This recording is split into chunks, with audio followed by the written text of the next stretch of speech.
Gustavo, entonces, perfecto. Bueno, buenas tardes. Buenas tardes a todos. Hola, hola chicos, ¿cómo están? Una jornada más compartida de la Expo Educativa, ya la última.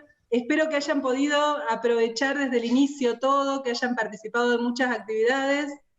Es una modalidad diferente, pero es un acercamiento más, así que ojalá hayan tenido la oportunidad de poderlo aprovechar, averiguar, y bueno, y que ahora en más sigan contactados con las universidades como para tener un poquitito más de idea de hacia dónde van en el próximo año, ¿sí?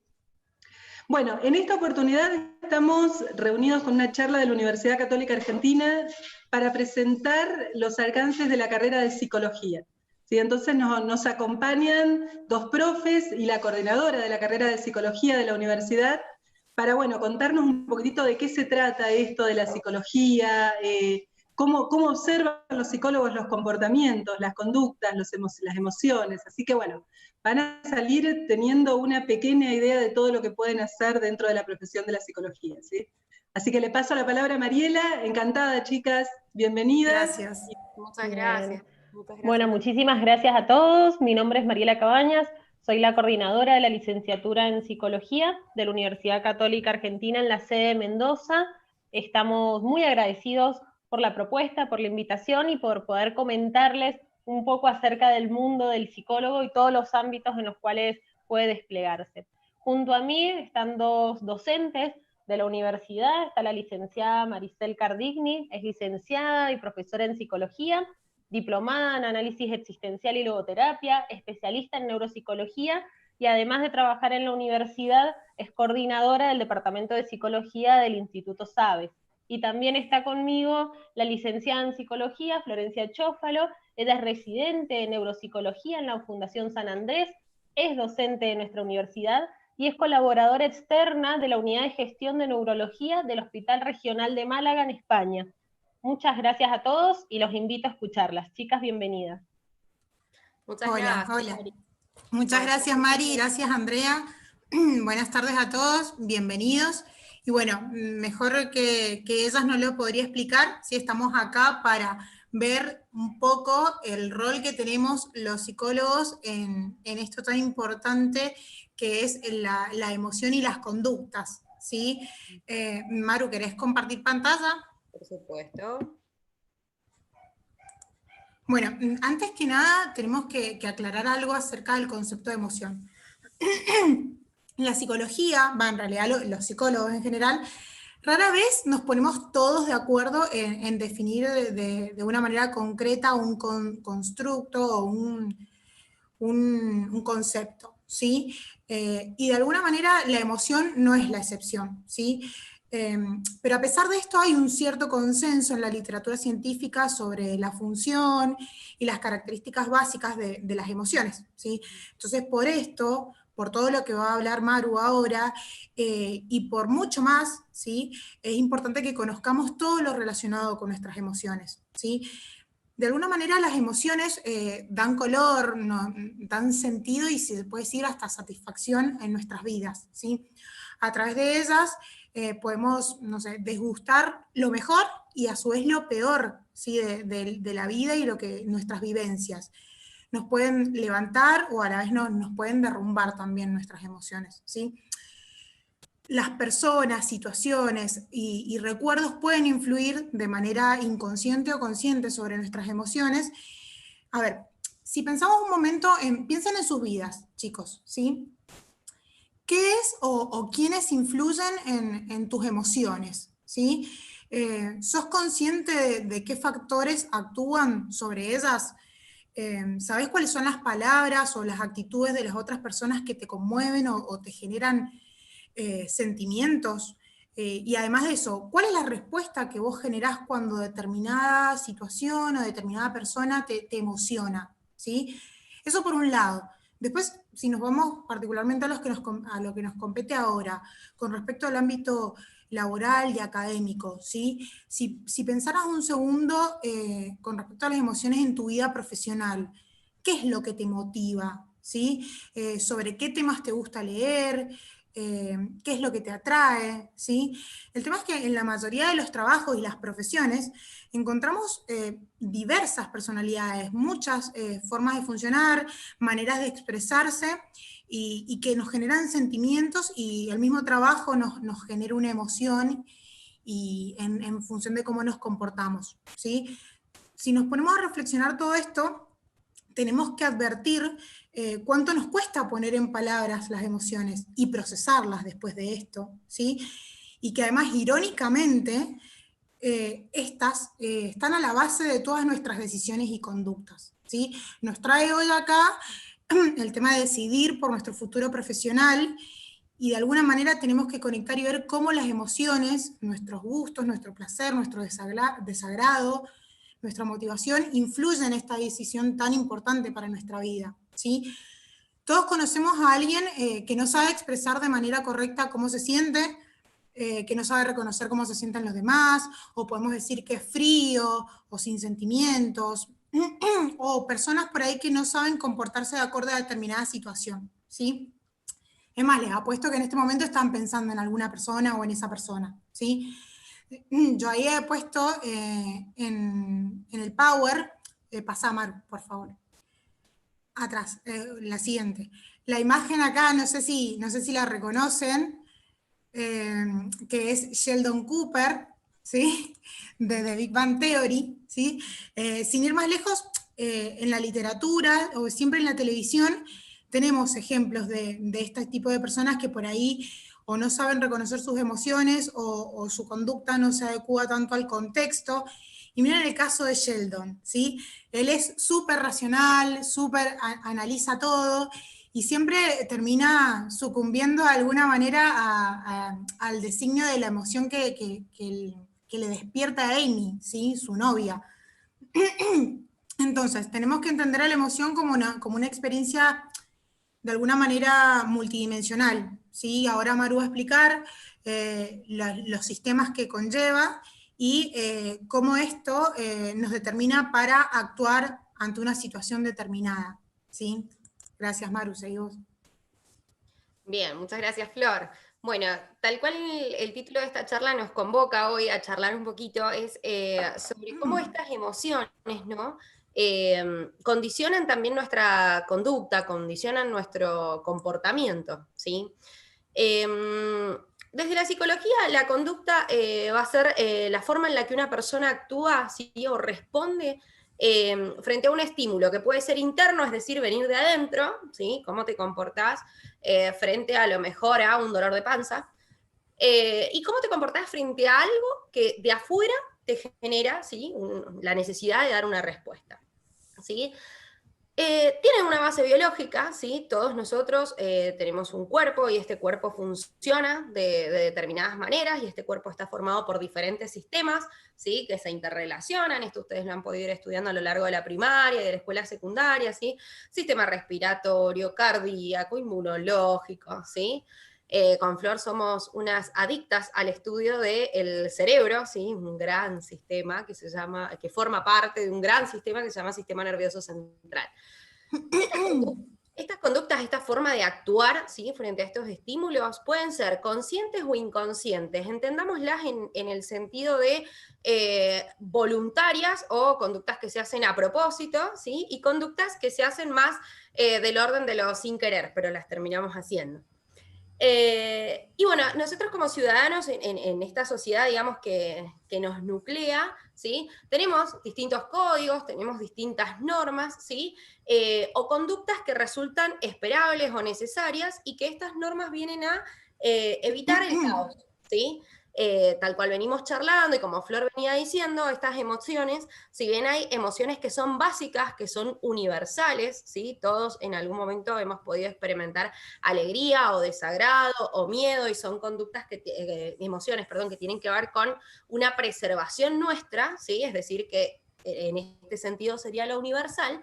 En cada uno de nosotros impactan de forma particular, y a su vez se relacionan con estímulos de una forma particular. Eso lo vamos a ir viendo a lo largo de la charla, ¿sí? Algo que nos parecía importante destacar, dado el contexto en el cual hoy nos encontramos, ¿sí? Eran, por ejemplo, estos, en el sentido de las normas culturales, las pautas sociales, estos protocolos por ahí que están circulando y que están en vigencia en torno a la pandemia, que nos lleva hoy a estar teniendo este tipo de reuniones de una manera virtual y no presencial. Tiene que ver con esto, ¿no? Estos protocolos establecen las pautas, ¿sí? O conductas que resultan esperables para nosotros en este contexto social particular. Las emociones, como bien dijo Flor recién en la introducción a esta charla, un autor que hemos tomado nosotras del año que en el 2007 las define, dice que son un estado psicológico complejo, que implica 3 componentes, ¿sí? Una experiencia subjetiva, ¿sí? Nosotros los psicólogos cuando hablamos de subjetividad hablamos de todo aquello que hace que yo sea yo y no el otro, ¿sí? La objetividad es algo que podemos definir todos de la misma manera, y cuando algo es subjetivo quiere decir que es mío. Tiene una respuesta fisiológica, ¿sí?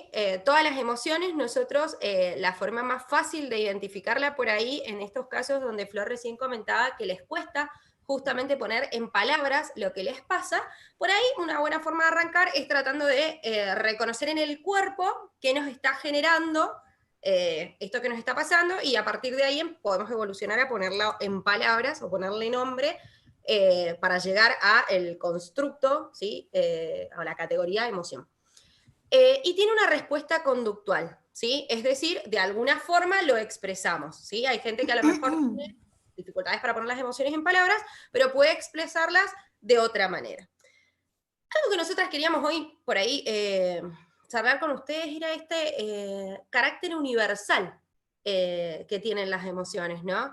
Cualquiera sea la cultura en la que estemos, las personas experimentamos emociones, ¿sí? Las emociones están ancladas en nuestro sistema nervioso, no es algo externo, ¿sí? Entonces es imposible no experimentar emociones. Por ahí muchos programas pseudocientíficos proponen te enseño 10 sesiones para que vos controles la ira. Y por ahí no sé si se puede llegar a evitar experimentarla, ¿sí? En este sentido de que es universal, ¿sí? Se puede analizar en cada caso en particular.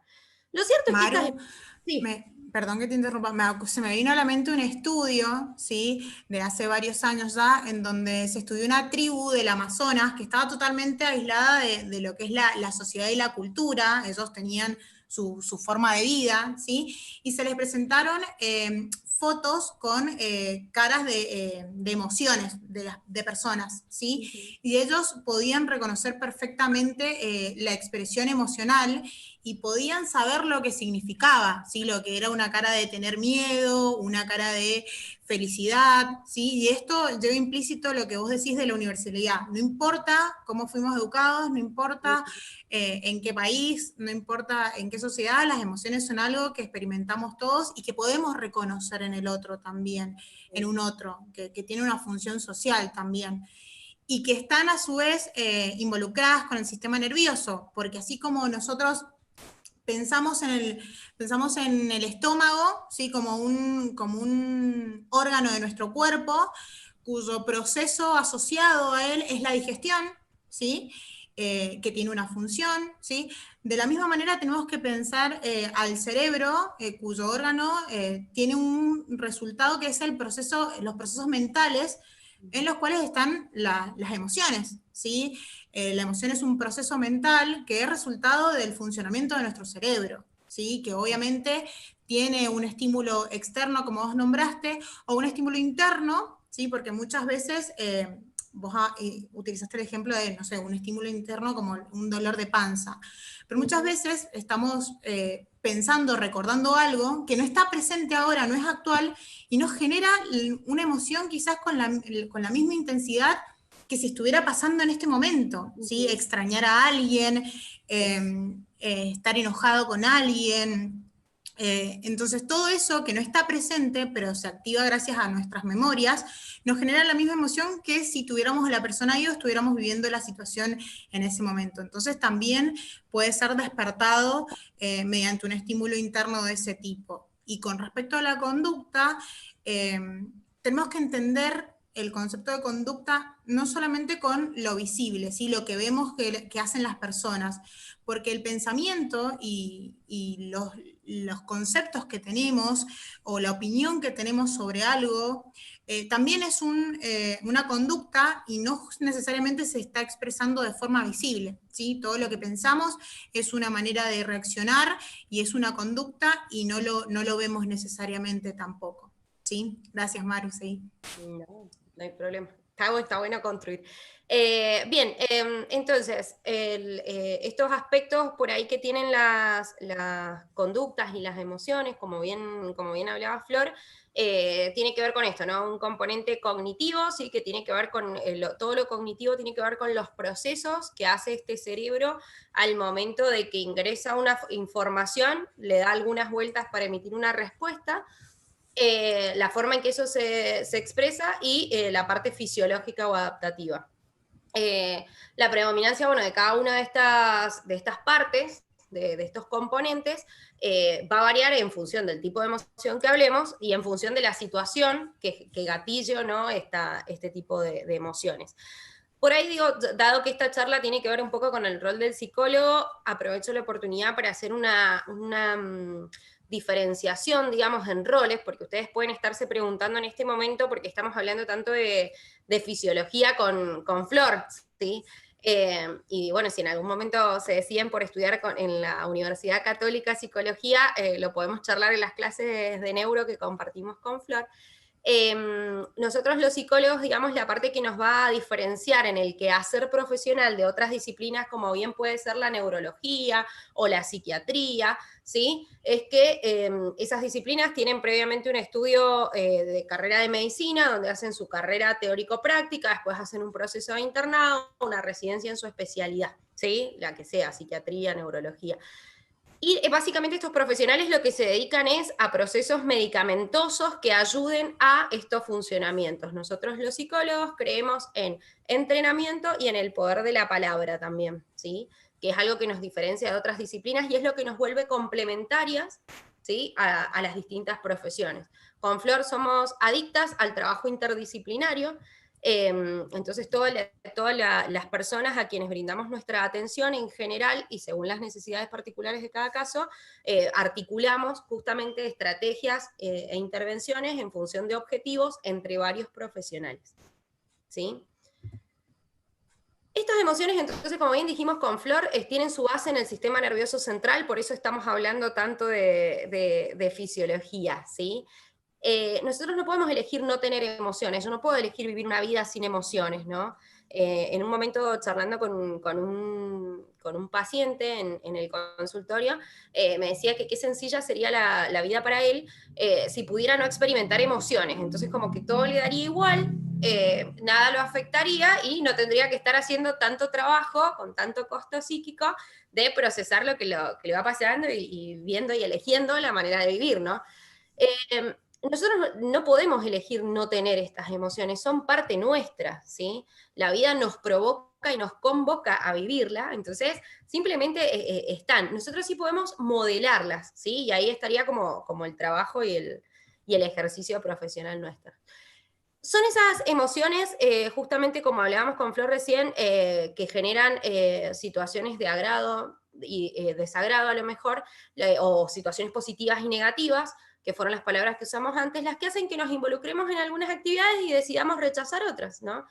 Simplemente porque algo vibra conmigo y siento que me atrae, me convoca, que en el proceso que ustedes están haciendo, que es vocacional, que tiene que ver con desde qué lugar yo voy a hacer mi aporte a esta sociedad que me propone sus normas y me propone sus reglas, bueno, con qué es con lo que yo vibro, que siento que yo ahí me potencio, ¿sí? Y que puedo realizarme como persona y que puedo estar al servicio del otro, ¿no?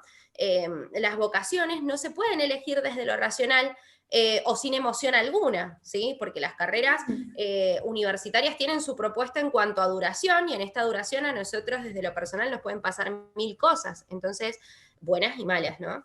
Que nos generen emociones positivas o negativas. Entonces nosotros tenemos que estar lo suficientemente en conexión con nosotros mismos, con nuestras emociones y con el motivo por el cual elegimos estas carreras, para poder hacerle frente y continuar aún a pesar de las adversidades, proceso que los psicólogos llamamos resiliencia. Emociones entonces van a ser primarias, y por primarias quiere decir que van a estar en nuestro sistema nervioso, ¿sí? Hay una diferencia conceptual muy tenue, pero se las queríamos presentar con Flor hoy, con los sentimientos, ¿sí? Los sentimientos es diferente, los sentimientos son emociones un poquito más procesadas. ¿Por qué? Porque pasaron por el filtro de procesos vinculados con el pensamiento, ¿no? Entonces, a lo mejor un ejemplo de emoción puede ser un enojo, ¿sí? Y un sentimiento puede ser el amor. Para que surge el amor, por ahí, que sería motivo para toda una charla, diferencias entre enamoramiento y amor y elecciones de pareja y demás. Lo cierto es que es esto, ¿no? Si quisiéramos hacer como con dos emociones que fácilmente podemos diferenciar hoy rapidito, el enamoramiento, que es este flechazo que tenemos del chico o chica que nos gusta y demás, es una emoción, ¿sí? Es algo que yo puedo elegir, no lo puedo elegir voluntariamente, ¿sí? Yo no puedo decir, de acá, esto. Me surge, ¿sí? Eso hace que alguien sea mi mejor amigo, pero no lo puedo elegir de pareja. El sentimiento, el motivo por el cual elijo a esta persona, cuando descubrí que puede tener un montón de cosas positivas que son las que me flecharon y otras que no tanto y que a lo mejor no son muy modificables, y hace que aún así elija este vínculo, podemos definirlo como amor. Muy a grandes rasgos, esta definición, insisto, que da para mucho el tema, pero para que se entienda que hay cosas que nosotros, emociones que nosotros no podemos elegir libremente, experimentarlas o no, sino simplemente que son. Sí podemos modelarlas. Y ahí entra el trabajo del psicólogo, si es que la otra persona quiere. Maru, me quedé pensando Sí. en el planteo de tu paciente, ¿sí? En esto de, me gustaría no sentir, básicamente, ¿sí? No emocionarme, ¿sí? El problema es que eso hace poner en riesgo tu vida, ¿sí? Porque vamos a hablar un poquito de la función de las emociones, ¿sí? Porque sabemos que son algo inevitable, inherente a nuestro sistema, a nuestro pensar, a nuestro actuar. Pero, ¿cuál es la función? ¿Para qué nos sirven? ¿Sí? Las emociones son totalmente adaptativas, y si una persona no tuviera emociones, que suele pasar, o sea, pasa, no tan comúnmente, pero en algunos trastornos cerebrales, ¿sí? Cuando se afectan determinadas áreas del cerebro, la persona por ahí es incapaz de emocionarse, ¿sí? O de procesar emociones, o de reconocerlas, de actuar en consecuencia. Entonces tenemos personas por ahí que no toman decisiones porque no hay nada que los motive, ¿sí? O personas que no reconocen el peligro, que eso es muy importante, ¿sí? Hace millones de años atrás, cuando existían los cavernícolas, ¿sí? Y no existía toda esta sociedad y toda esta cultura que se ha construido en el pasar de los años, las emociones eran funcionales para nuestra supervivencia, ¿sí? Que nosotros pudiéramos detectar con nuestros sentidos un depredador, ¿sí? Como puede ser un oso o un animal más grande, ¿sí? Le implicaba a esa persona, a nuestros antepasados, una activación corporal que le indicaba que se tenía que asustar y tenía que salir corriendo o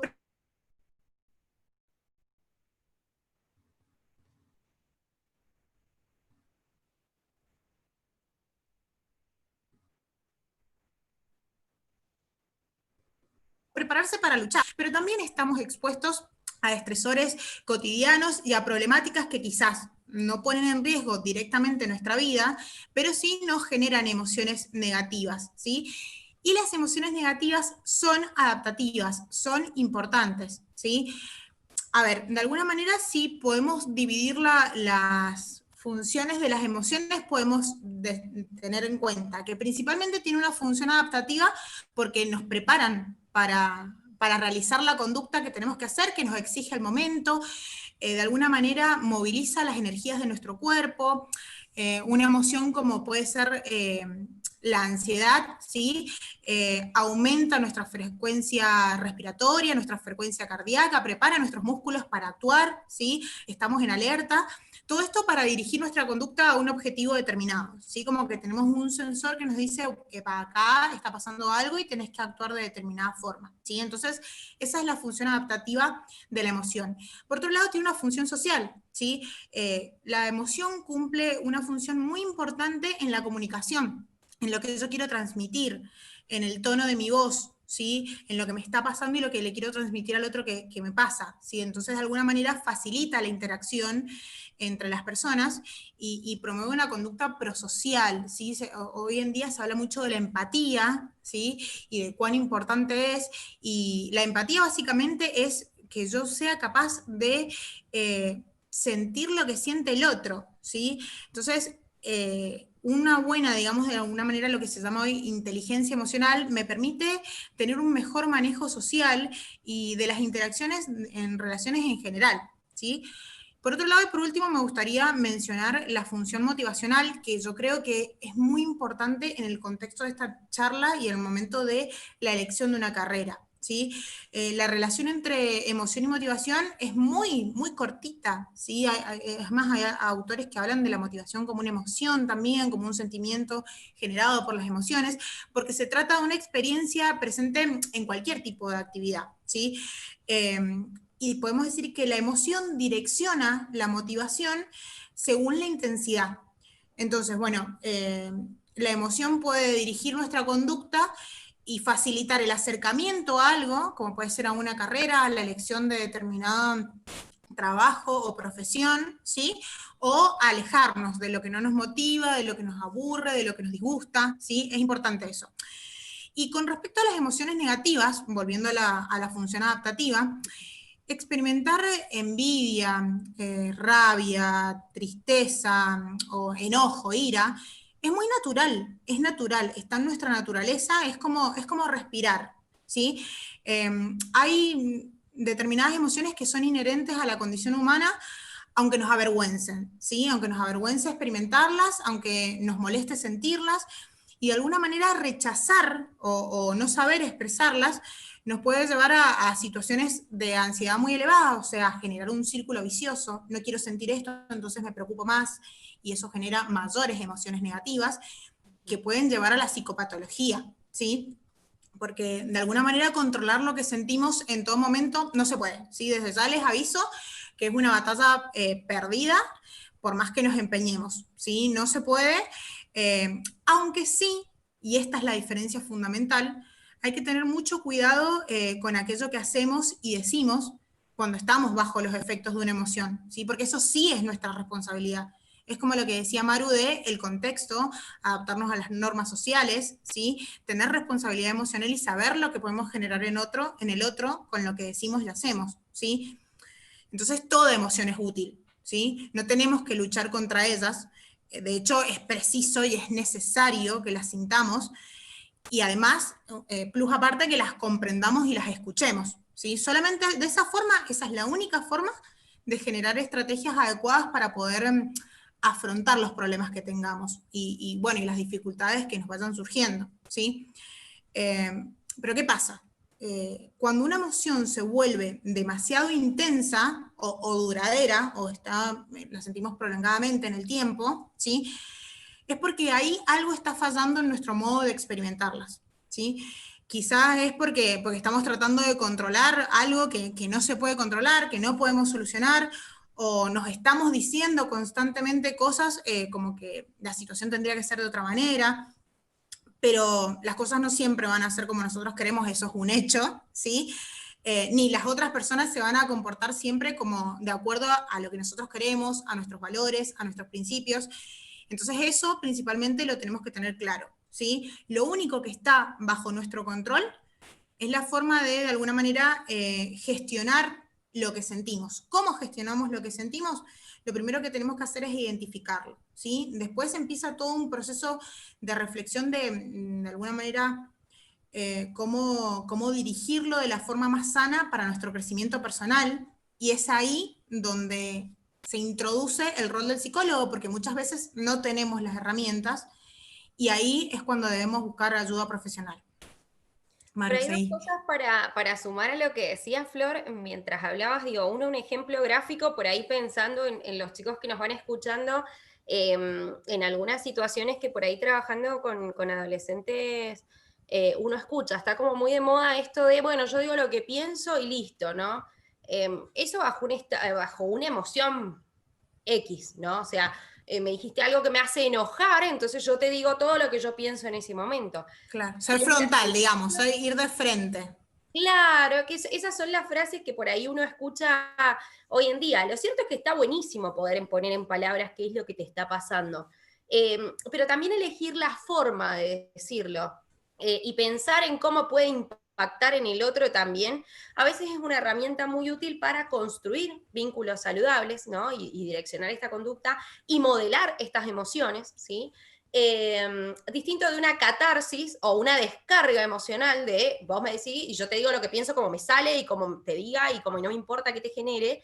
Eso cumple una función de descarga, ¿sí? Pero de ninguna manera estoy ni direccionando la conducta y mucho menos esperando un proceso de construcción dentro de esta relación, ¿no? Un poco para que se entienda esto de está bueno vivir las emociones, está bueno ponerlas en palabras, pero también está bueno elegir la forma en cómo te la comunico y el momento, ¿sí?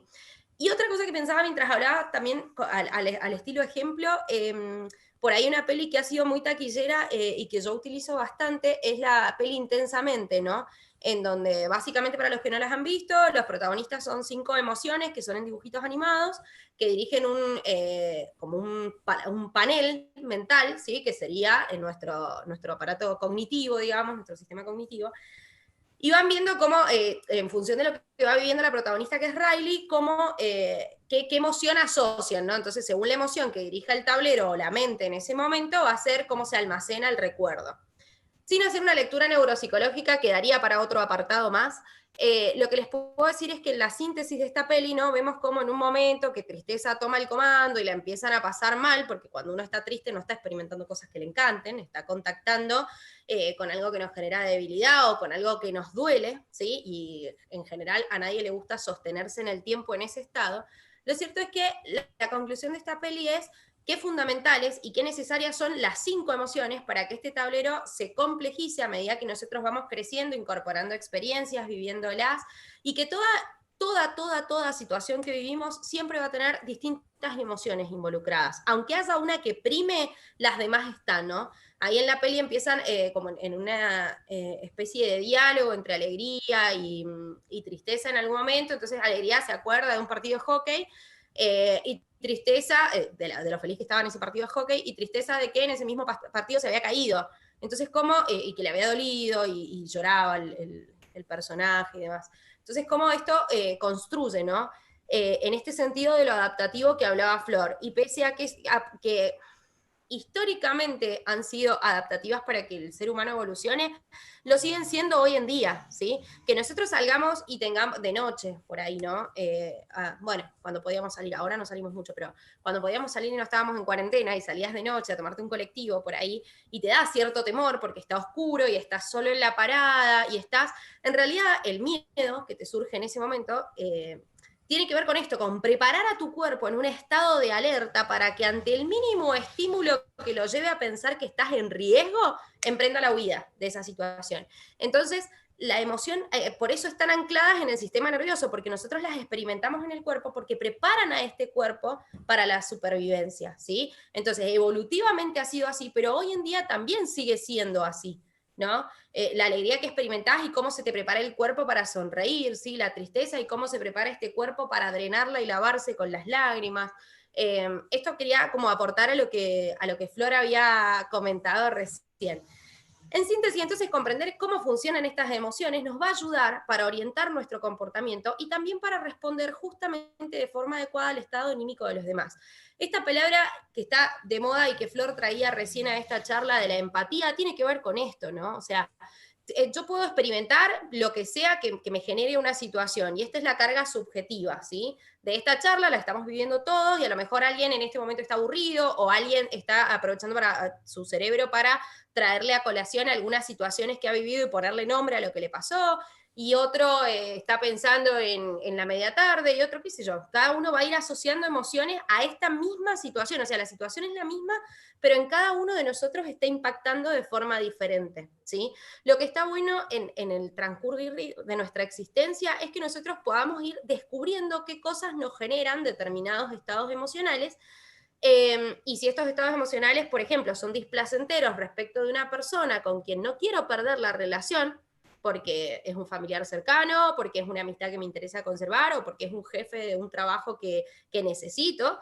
Sí poder modelar cómo comunico lo que yo estoy sintiendo, para que en este proceso de empatía tenga en cuenta cómo se puede sentir el otro, ¿no? Porque si no, sí se vuelven, pueden tomar un carácter bastante destructivo a veces. ¿Qué hacemos los psicólogos entonces con todo esto que les venimos a contar hoy? Básicamente nos vamos a encargar de estudiar la conducta, y la conducta es una definición en general, pero nosotros la estudiamos en cada caso en particular. ¿Todos los psicólogos estudiamos la conducta de la misma forma? La respuesta es no, ¿sí? Dentro de la psicología existen lo que nosotros llamamos escuelas o líneas teóricas. ¿Qué nos dan estas escuelas o líneas teóricas? La posibilidad de definir qué entendemos por hombre, ¿sí? En esas definiciones, digamos, entra el concepto de paradigma, ¿sí? Que es un conjunto de creencias que una comunidad científica sostiene. Entonces, los psicoanalistas de repente van a pensar que el hombre es producto de lo que se almacenó en su historia, en su inconsciente, ¿sí? Que es una localidad en donde van esas cosas no tan placenteras a guardarse, y que siempre a veces vienen y nos avisan, o en un sueño, algo que nos tenemos pendiente para resolver, o en un acto fallido, que son estas cosas que por ahí estás hablando y decís una palabra que no querías decir, pero que si te pones a pensar a veces tenía que ver con lo que no te animabas a decir. O con lapsus, que son estos olvidos de, ay, mi mamá siempre me manda a comprar el pan y me molesta, y cada vez que me manda a comprar el pan me olvido, ¿sí? De este estilo de conducta se ocupa el psicoanálisis. Las partes o los cognitivos conductuales lo que se van a ocupar es de cómo procesan los distintos cerebros, ¿sí? Cómo se construyó esa teoría de mente y qué hace la persona con eso, qué conductas tiene, ¿sí? La neuropsicología, que está bastante asociada, esa se las voy a dejar a la Flor para que les profundice un poco más, pero básicamente estudiamos los procesos que existen a nivel cerebral, a nivel fisiológico, ¿sí? Y cómo esto tiene un correlato en la mente, cómo se relacionan y cómo en función de toda esta combinación el ser humano emite una conducta. Las líneas sistémicas, que van a hablar de que todos formamos partes de mini sistemas y macro sistemas, ¿sí? Donde nuestro primer sistema somos nosotros mismos y todos los sistemas que nombramos al principio de la charla. Después sigue nuestra familia nuclear, después la familia extensa, después las instituciones de las que formamos parte, después la sociedad, en nuestro caso mendocina, argentina, y así sucesivamente. ¿Qué creen estas líneas teóricas? Que nuestra conducta funciona porque somos parte de ese sistema.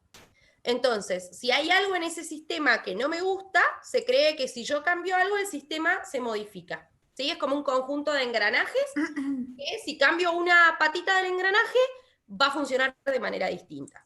Logoterapia de análisis existencial van a creer que lo que motiva la conducta de una persona es que esté dirigida hacia encontrar un sentido para lo que hace, ¿no? Entonces, siempre que yo tenga un para qué estoy haciendo algo, voy a poder sostener mi conducta, y esta conducta va a ser saludable para mí. Cuando yo pierdo los para qué, cuando yo pierdo el sentido, empiezo a activar lo que los psicólogos hablamos o definimos como psicopatología, que es una cadena de avisos que hace nuestra mente y nuestro cuerpo para informarnos que lo que estamos haciendo no nos lleva a un lugar donde nosotros vamos a ser felices y nos vamos a sentir plenos, ¿sí? Entonces, fíjense, como hay más líneas teóricas dentro de la psicología, estas son las básicas, ¿sí? Las más conocidas. Incluso de estas líneas se desprenden distintas sublíneas teóricas. Pero lo importante es esto, que hoy quedara en claro, más allá del nombre que reciba, que somos seres humanos, que todas estas líneas tienen su verdad, su fundamento, su historia, su raciocinio científico que las sustenta como tales, ¿sí? Ninguna es más válida que otra, simplemente tienen que ver con distintas lecturas o formas de ver la realidad, a las cuales adherimos o no, ¿sí? Pero en todos los casos respetamos, ¿sí? Lo que nosotros en la universidad intentamos siempre es coexistir entre profesionales de diferentes líneas teóricas y sumar aportes, ¿no? Porque a lo mejor algo que desde mi línea teórica te puedo explicar, o no encontré la explicación, desde otra línea teórica sí. Entonces, en todas estas líneas teóricas se encuentra a la base del funcionamiento emocional, ¿sí? Para el psicoanálisis algo se va al inconsciente porque es emocionalmente displacentero, ¿sí? para la logoterapia y el análisis existencial, por ejemplo, y algo voy a tratar de, no va a revestir un sentido, sino es algo que resulte positivo para mí. ¿Mm? No sé, Flor, si vos querés hacer algún aporte acá en las escuelas. No, has explicado perfectamente. Pasemos directamente al... Dale. Una pregunta que por ahí en algunas entrevistas que me han realizado en torno a lo que es orientación vocacional y el rol del psicólogo, y que se suele repetir, por eso con Flor la elegimos al momento de confeccionar el PowerPoint, es si los psicólogos solamente hacemos consultorio, ¿no? Y la completo la pregunta diciendo si todos los psicólogos, si yo tengo un diván en mi consultorio, como en las películas, y si me duermo cuando la gente está hablando. Esas son tres que recién... A mí me pasa, Maru, me pasa que el paciente primera sesión entra y como que busca el diván, lo busca, ¿Sí? lo mira, ¿sí? Y no está, no lo vas a encontrar en mi consultorio por lo menos. En realidad tiene que ver con líneas teóricas, esto del diván les explico a todos, y frecuentemente está asociado más a líneas de tipo psicoanalíticas por el tipo de forma en la que configuran la terapia. La respuesta sería que no, ¿sí? De hecho sería bastante aburrida la profesión si fuera lo único que podemos hacer eso. Hay muchos campos donde los psicólogos podemos intervenir, y la feliz noticia, digamos, es que cada vez se va reconociendo un poco más nuestro rol. La sociedad va tomando conciencia de cómo estas emociones determinan la conducta de las personas, ¿sí? Y cómo entonces se vuelve necesario abordarlas para que la empresa alcance sus objetivos, para que los empleados se enfermen menos, para que haya menos rotación de personal, entiéndase por esto licencias o renuncias de personas a las organizaciones. Entonces, principalmente los grandes campos de la psicología va a ser clínica, ¿sí? Que es esto de hacer consultorio, pero que puede ser en un consultorio particular que cada uno lo configura como más le guste, el que le gusta el diván porque sueña ser psicólogo y tener un diván, bienvenido sea. Podés tener un escritorio con 2 sillas o podés tener 2 materas, ¿sí? O ahora podés tener la pantalla y la persona está donde puede en su casa y vos donde podés en tu espacio. Se puede trabajar en hospitales, en los distintos servicios de un hospital, ¿sí? No es que se hace solamente consultorio en un hospital, sino que hoy en día, por ejemplo, los psicólogos tenemos un gran rol muy importante en lo que es, por ejemplo, las maternidades, en la psicología perinatal. Entonces, estas mamás o que han tenido familia en condiciones adversas, o que perdieron a su bebé, o que perdieron su embarazo, o etcétera, se le ha dado lugar al psicólogo y realmente es algo que construye lo que es la salud mental de la población en general, ¿no? Y en centros de rehabilitación, cualquiera sea el tipo de rehabilitación que hagan, desde neuropsicológica hasta rehabilitación en adicciones, o según la especialidad de cada centro, en general hay un psicólogo formando parte. En lo que Perdón, Maru, sí. Con respecto a la clínica particularmente, que en conclusión es la atención de pacientes, ¿sí?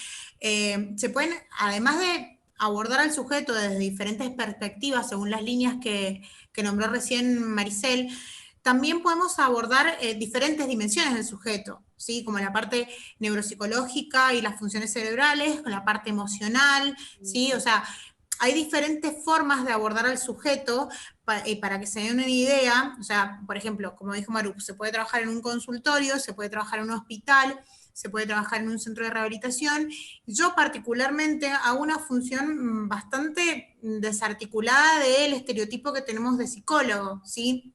Yo por ahí estoy en quirófano con los neurocirujanos, ¿sí? Entonces cuando cuento esto, la gente se sorprende mucho, ¿sí? Porque no se imaginan a un psicólogo en un quirófano, ¿sí? Pero sí, también podemos intervenir haciendo evaluaciones adentro del quirófano, y es muy importante nuestra labor también en ese aspecto.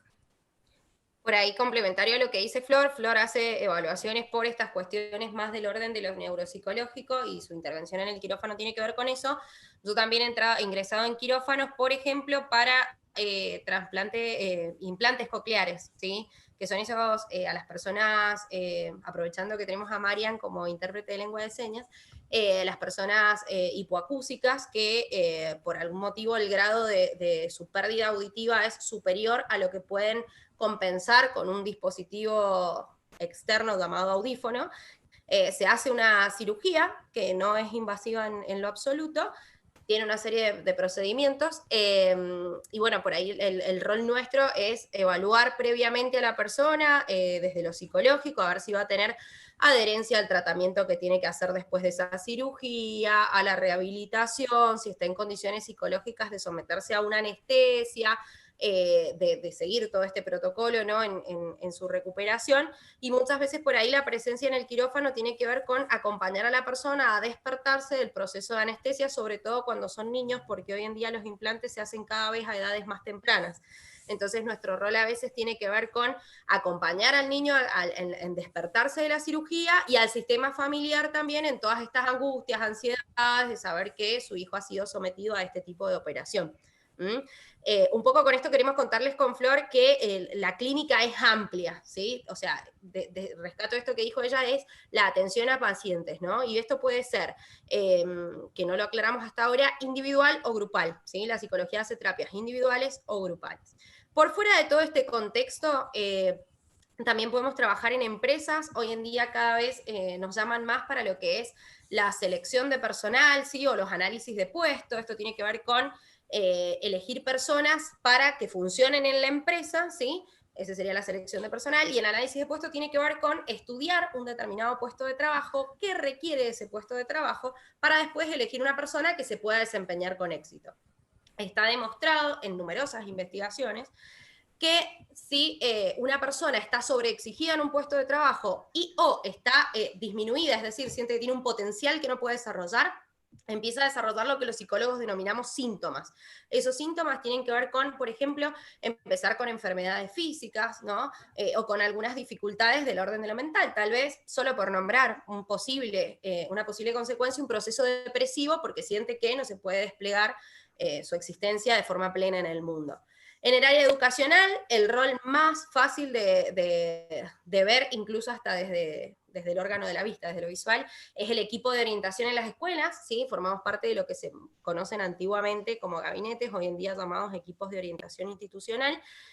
Y la orientación tiene que ver con a los alumnos en particular, detectar, ¿sí? La prevención y la promoción de salud, ¿sí? Y derivaciones a tratamientos externos en caso de que se detecte que el niño o adolescente lo requiere.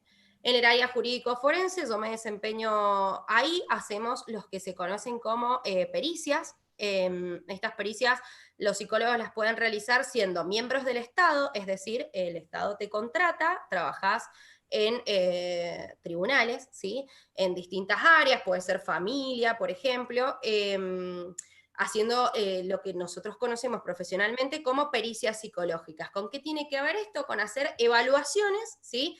Que respondan a determinadas incógnitas que tiene un juez en un proceso determinado. Por ejemplo, si existe o no violencia en una familia, si existe o no abuso.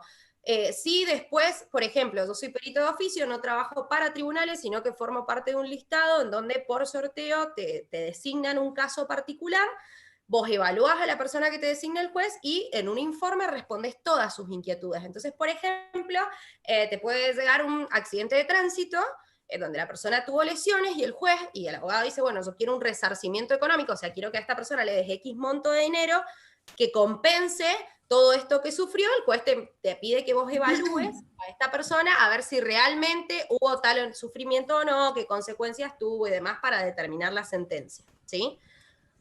Y la parte comunitaria... Y por último, sí. Sí, no, dale. Sí, porque ahí ya me empiezo a explotar. Y la parte comunitaria, que tiene que ver con la inserción del psicólogo justamente en comunidades, ¿sí?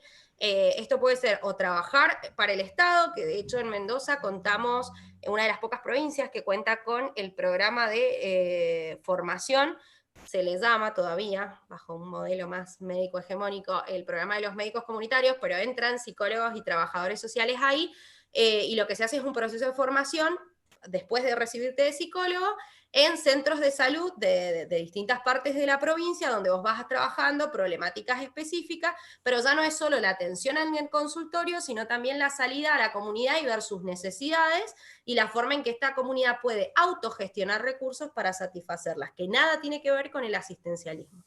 Bien, perfecto, Maru.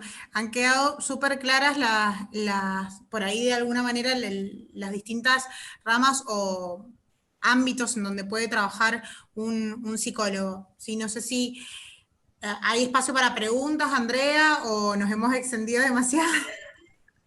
Es que han hecho una charla maravillosa, chicas. Primero, han sido muy detallistas en todo, ¿sí? Tanto en el campo laboral como en el alcance profesional que el psicólogo tiene y las diferentes corrientes que se ven. Así que estamos como muy acotadas en el tiempo. La verdad que han sido sumamente claras y sumamente entretenida la charla. Hemos aprendido un montón. Ha sido una clase abierta esto, no ha sido una charla. Así que un placer, muchísimas gracias.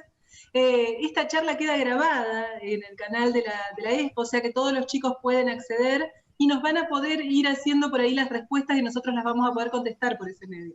Así que buenísimo, no es necesario buenísimo. que le demos ese tiempo ahora para poder liberar a los chicos de la ESPO en el espacio que ya tienen consignado. Así que muchísimas gracias Florencia, Maricel, Mariela por acompañarnos, Mariam también. Y bueno, para la Universidad Católica un placer tenerlas como profe realmente. Muchísimas gracias por su tiempo y bueno, los esperamos a todos para las consultas que tengan y gracias a la ESPO por cedernos este espacio. ¿Sí? Gracias. Muchas gracias. Muchas gracias. Vamos a ver Muchas si gracias. la elección de los chicos, que anden muy bien. Suerte, éxitos.